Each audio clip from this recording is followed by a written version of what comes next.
Oh, is that done? Yes. Oh, yeah. We got more wheat, guys. That's 2. One more, and we can make a slice of bread. Wow, I'm so poor. Before we do that, actually, let me make this nice. Let me make this look nice. I do like vanity, so we will do this. Yeah. There we go. In fact, let me just fill that in. Oh, it's raining. This is perfect time to go fishing. Okay. I have a story to tell while we fish. I have a story. So, what story do I want to tell? I actually don't have anything prepared. Wait, that's done. That's done. Guys, we're eating good tonight. We are eating good tonight. Okay. Let's fish. Let me think of a story to tell. So, I guess I could just start talking, and then if I think of a story... Actually, I have a story. I just thought of one. Last October, this is over a year ago, I had my wisdom teeth out. And, you know, the big thing with wisdom teeth is the drugs they put you on. And, you know, you're going to say some dumb stuff. Ooh, we got a fish. Okay, we got a fish. Good. The fear is you're going to say stupid stuff and embarrass yourself and look stupid. That didn't happen with me because, I don't know, they gave me some different drugs where I just, you know, was unconscious the entire time. But they gave me pain medications. They give you pain meds if you ask for them. I had oxys, I think. And I've never had opioids before, but let me tell you, good stuff. Just kidding. Bad stuff, it's drugs. Don't do that. But I will tell you, it did get rid of the pain. It did get rid of the pain. With that being said, I took them subsequently to get rid of my pain. I was in a lot of pain. I didn't always do that. It hurts. The funny thing is, the day I got my wisdom teeth out, I was actually fine. Like I could feel my face sort of. I could eat a little bit. I didn't have to eat like pudding or anything. I could eat a little bit, you know. And this was like October 12th, I think, is the day I got them out, because that's my sister's birthday, and I got them out on my sister's birthday. That's right. October 12th last year. My friends wanted to go out to dinner. We went to Olive Garden. And I'm like, guys, I just got my wisdom teeth out. But I went with them anyways. I mean, I was in a little pain. I was a little uncomfortable, a little swollen, but it didn't matter. I wanted to hang out with my friends, you know? So we went to Olive Garden. Okay. Oh no, this is a few days after I got my wisdom teeth out. I think it was like the next day or the day after that. It wasn't the exact same day that I got my wisdom teeth out, I don't think. My mom wouldn't have let me do that.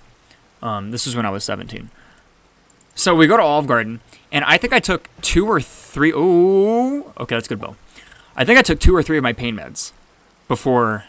Which is not good. You're not supposed to do that. I'm supposed to take like 1 a day. I took 2 or 3. I think I took 2. Which you're not supposed to do, because that's bad, and opioids are very addicting, and they can cause your heart to stop working, which is not good, which will kill you. So you don't want to do that. But me being dumb, I was like, hell, let's have a good night. So I was high off my ass on literally just painkillers at Olive Garden with my friends. It was the best night ever, because we were just having fun. There was like 6 or 7 of my friends there, and we were just messing around. We were trolling the waiter a little bit, I think. Oh my gosh, yeah, I can't say some of the stuff that my friends said because my friends are not nice to people, but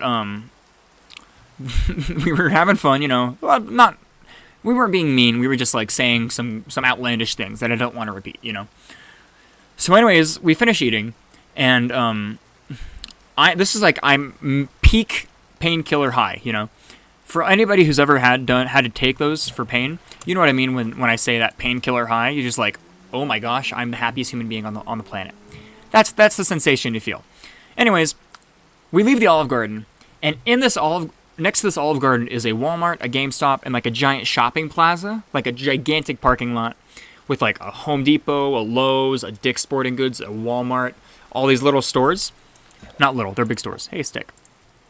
We go to fucking Walmart, and we just terrorized Walmart. Like, I had a shopping cart. We weren't buying anything. We were just going to have fun. Ooh, give me that salmon. So, we're at this Walmart. I have a shopping cart. My friend says, oh, I gotta pee. I'm like, okay. And so I follow him into the bathroom with the shopping cart, which you're not supposed to do. You're supposed to leave your cart outside the bathroom, obviously. But I decided to take it in with me because it was funny. It was very funny. In hindsight, it was very funny. And in the moment, it was even funnier. So I'm in the bathroom with the shopping cart. I open the stall. I prop the shopping cart up on the toilet. So, like, the back wheels are on the ground and the two front wheels are in the air, hovering over the toilet with, like, the axle resting on the toilet. It was just such a bizarre sight for anybody who didn't know what to expect walking into that stall. Imagine you're like a 50-year-old man just shopping at Walmart because it's cheap. You know, you got to make ends meet. You got a family. You have to go to the bathroom. Hey, leather. So you go to the bathroom in this Walmart, expecting just to be able to piss or shit in peace. Yet you open the door and you just see a shopping cart, a literal shopping cart. I would assume I was dreaming. That's some shit from like Inception or something, like just the most random thing ever. And it was so funny. It was so funny in the moment, and I have a video of it actually. I might even post it because it's just so funny.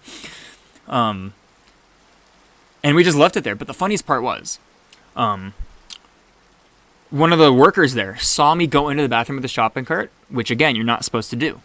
So he began walking towards the bathroom.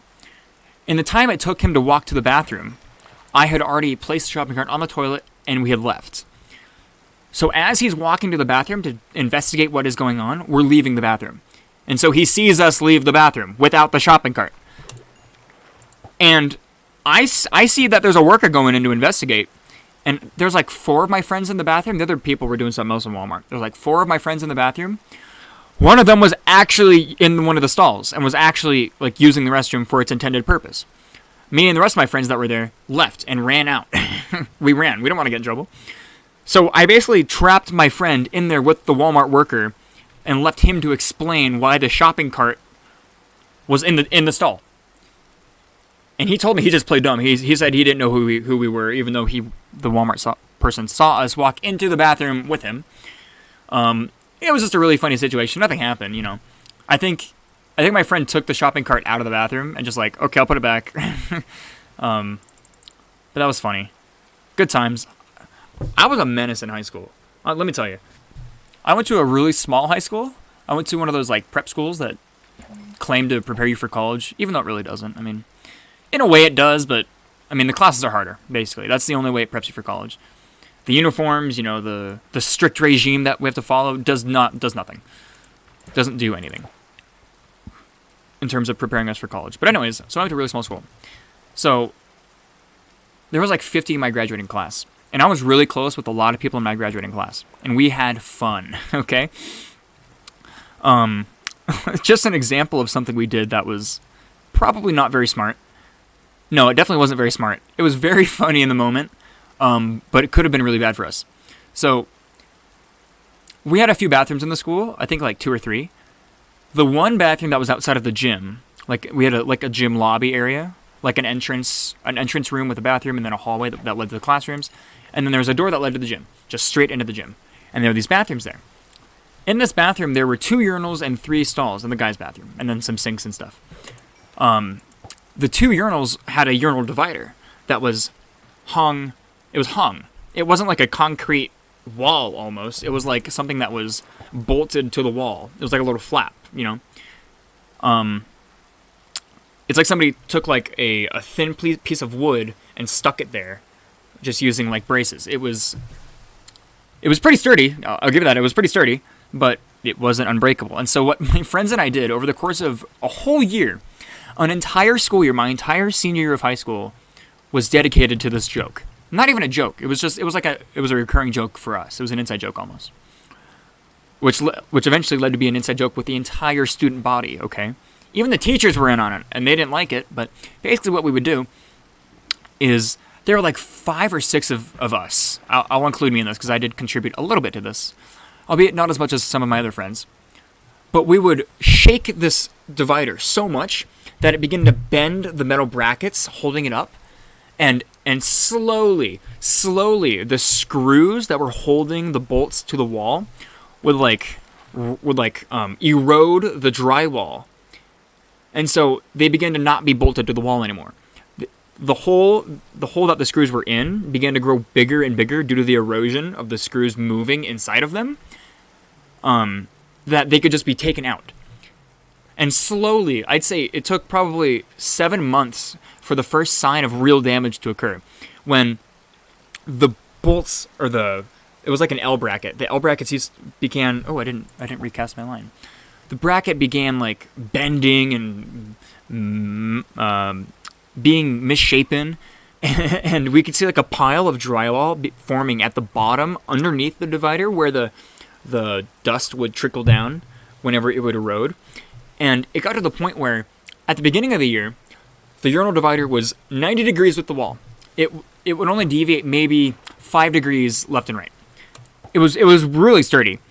But at 8 months later, it got to the point that its natural position was a 45-degree angle to the left.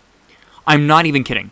I have videos of this, and pictures of it. I might do a separate storytime video for this entirely with like pictures and stuff.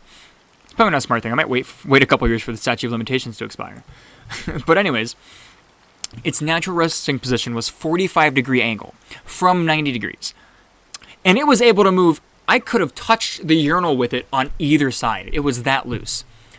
We stretched those L brackets so much from plus or minus 5 degrees of leeway to literally 180 degrees of mobility.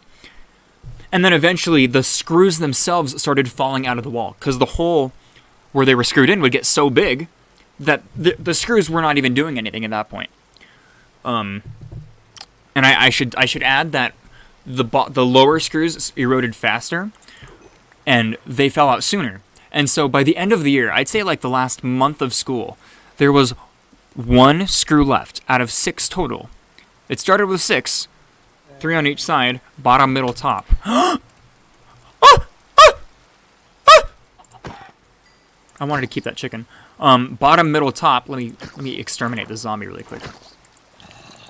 And we ended the year with or at the very end of the year there was 1 left, right? Okay, I need to concentrate. I don't want to die. So why don't I get out of the water and...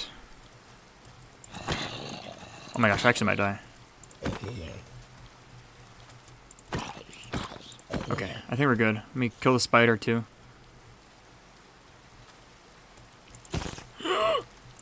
Okay, I think we're good.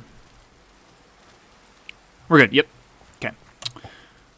When there was 1 bolt left, okay, my friends and I knew that it was coming down. At some point, it was gonna fall. Whether when we would kick it, oh yeah, we wouldn't just like shake it like side to side. We would not. I never kicked it, but my friends would kick it. Like they would lean against the wall and kick it as hard as they could, and you could hear it. And you could see the change instantly. And my friend, who was a gymnast, he's a short guy named Mark. He would do muscle ups on the divider, like chin ups, you know. Ooh, and it was insane. I was actually very impressed with the durability of that divider. Because we are not light people. I mean, I'm a pretty big guy. I'm 6 foot, like 160. And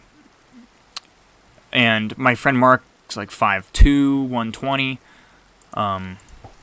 And we were just hanging on this thing. My friend Ramel, he was like 180. We were hanging on this thing, and it was holding us up somehow. Until eventually, and this is the kicker of the entire story, eventually, like a week after there was only 1 bolt left. This is at the very end of the year, and I had given up on senior year, so I was just ditching school. Like, I would just call my mom, like, yo, can I just come home? Like, we're not doing anything today. She'd just say, yeah, just come on home. So she'd call me out of class. I left class that day. At lunch, I think. At lunch, because I wanted to skip my afternoon class, because it was boring. I left at lunch.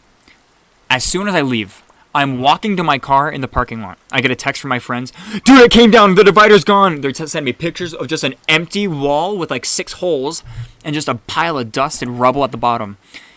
And I'm like, dude, who did it? Who did it? And we have no idea who stole our divider kill. We have no idea who did it. It's honestly probably a good thing because we didn't do it. And we have alibis. Like, I wasn't even at school when it happened. But the principle that they stole our kill that we've been working for 9 months on is just hilarious to me. It's just so funny. So the best part of the story is that nobody could prove that we were the ones destroying it, even though everybody knew it was us. Because there were times when my friend would kick it so loud that the janitor, who was in the cafeteria is right next to this bathroom, by the way, in the gym. The janitor who's in the cafeteria, like cleaning, getting prepared for lunch, could hear the bangs and would go in and see us just in there, just like standing in the bathroom doing nothing, like NPCs. And there have been times when she told the office and we had to go talk to the office people. And then they would be like interrogating us, but we'd be like, we didn't do anything. We didn't do anything. And they couldn't prove that we did anything. And so we never got in trouble for it. And so that is the funniest thing that I've ever been a part of, I think. It's not really that funny anymore. I mean, it's in hindsight is really stupid, but the principle of it is just so funny that they can't charge us with anything. Like charge, I'm saying charge, like they can't pin it on us, because they have no proof. They have a camera outside in that lobby area pointing at the bathroom entrance. There's no bathroom cameras in the bathroom, obviously. But they have cameras pointing at the bathroom, so they know who's in the bathroom, at what time they're in the bathroom, and how many people are in the bathroom. But they just don't know what they're doing in the bathroom, and they can't correlate these things with whenever we would go in the bathroom. And it's just, and that's why I got off scot-free. Everybody knows it was us, but they just can't do anything about it. Legally and morally, they can't do anything because they just can't prove it was us. And after I graduated, I'll end it here. After I graduated, my sister, I have a younger sister who goes to that school. She's in 11th grade. She's 2 years younger than me. She's probably watching this video. I went with her for her to like get her classes, meet her new teachers and stuff. I just went with her because I'd already graduated. I wanted to see the school one last time before I left for college. And when the janitor would snitch on us basically to the office, one of the office ladies who knew it was us was in charge of the schedules. And so, dang it stopped raining. And so whenever my sister would get her new schedule, I had to talk to this lady who knew that we were the ones vandalizing the bathroom. But yet, again, she couldn't prove it. So, when I was like, hi, Mrs., and then her name, she'd be like, oh, hi, you guys here to vandalize the bathroom again? Or just something super passive-aggressive? And I had to be there like, what? What are you talking about? No, that wasn't us. That seriously wasn't us, I had to play dumb. But you had to do what you had to do. And that brings us to today. And oh yeah, I should tell you about the aftermath that we set. We set precedent at this school. Like legal precedent, okay? They now have, there's no urinal divider. They didn't replace it. I think it was out of spite, honestly. They didn't want to provide us with another target of destruction, So what they did is they had a sign-out sheet previously where if you had to go to the bathroom during class, you'd raise your hand and tell them, may I use the restroom? Yep, okay, sign out. You had to put your name, the time, and then you leave. And then when you come back, you put the time you got back, Basic system. I think it's pretty universal. They got rid of that. You are no longer allowed to use the restroom during class. You aren't even allowed to go to your locker during class. You aren't allowed to leave the classroom during class unless you go to the nurse or something. In addition to that, they have a teacher with a desk outside the bathroom. And then that is where you sign in and out. And there's only one person allowed in that bathroom at a time. One person allowed in that bathroom at a time. Even during like passing period, during lunch, only one person is allowed to use that restroom at a time. And it's only that one bathroom. So, safe to say that that is because of myself and my friends. And I feel kind of bad, I actually like the school, believe it or not. So, and I like the teachers and the faculty there, most of them.